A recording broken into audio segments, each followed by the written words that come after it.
आज मैं आप लोगों को एक ऐसे छात्र से मिलाता हूं जो मेरी ही कोचिंग का स्टूडेंट रहा है और 2022 के बोर्ड एग्जाम में इसने कौशाम्बी डिस्ट्रिक्ट में टॉप किया है। तो आप लोग देखिए किस योजना के तहत इसने तैयारी की थी और कैसी योजना बनाकर कितने घंटे पढ़कर इसने इतने अच्छे अंक हासिल किए हैं। तो सबसे पहले हम बात करते हैं, आप लोग देखिए कि ये अपना परिचय स्वयं देंगे।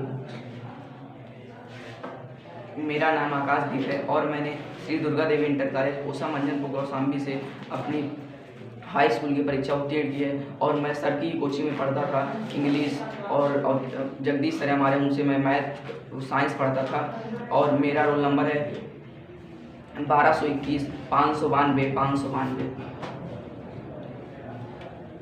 इतने अच्छे अंक पाने के लिए आपने किस योजना के तहत तैयारी की थी और कितने घंटे पढ़ते थे? मेरी स्ट्रेटजी यही रही है कि किसी भी सब्जेक्ट को पढ़ें एकदम शुरू से लेकर पढ़ें। ऐसा नहीं है कि हम लास्ट में महीने में पढ़ लिए, शुरू से उसको छोड़ते चले आ रहे हैं। तो इसलिए जो भी हमको कंटेंट मिल रहा है उसको हम शुरू से लेते चलें। 10 महीने हैं तो 10 महीने लगातार पढ़ाई करें।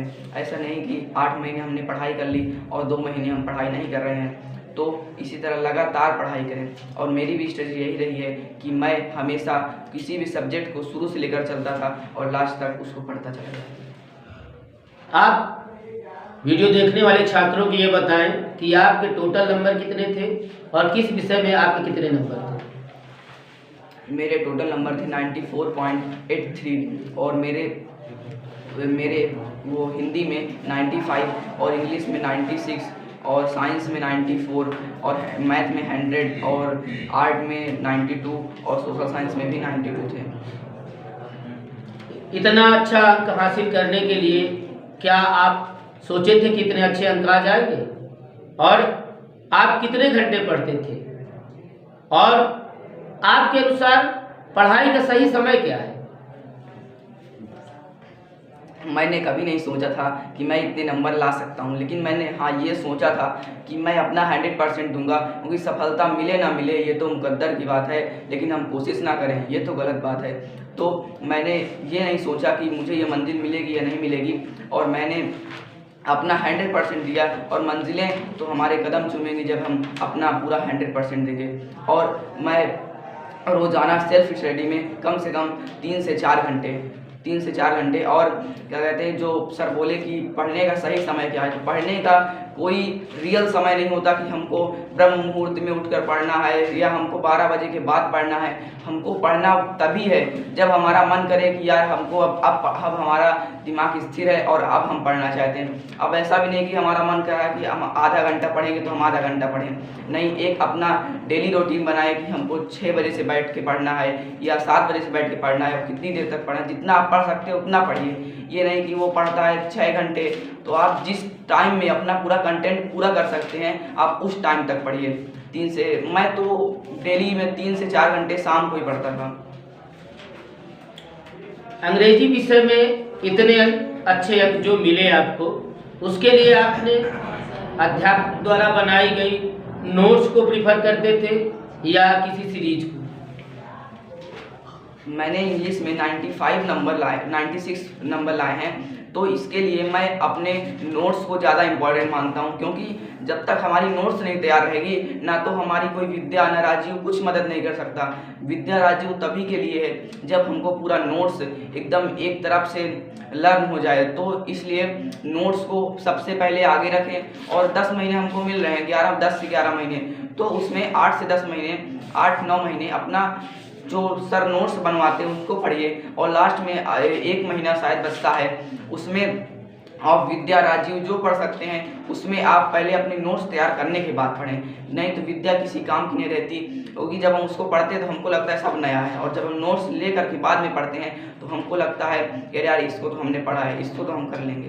तो उससे एक सेल्फ कॉन्फिडेंस बढ़ता है। लास्ट ईयर के बोर्ड सेट की जो प्रैक्टिस आपने की थी या आपके अध्यापक ने करवाई थी, उसका आपको कितना लाभ मिला था?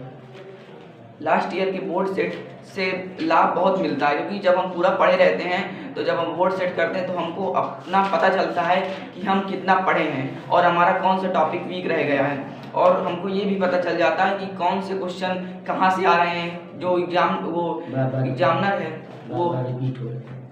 है वो कहना क्या चाहता है, बस इसी तरह। इस 2023 की बोर्ड परीक्षा में भाग लेने वाले छात्र छात्राओं को आप क्या सलाह देना चाहेंगे?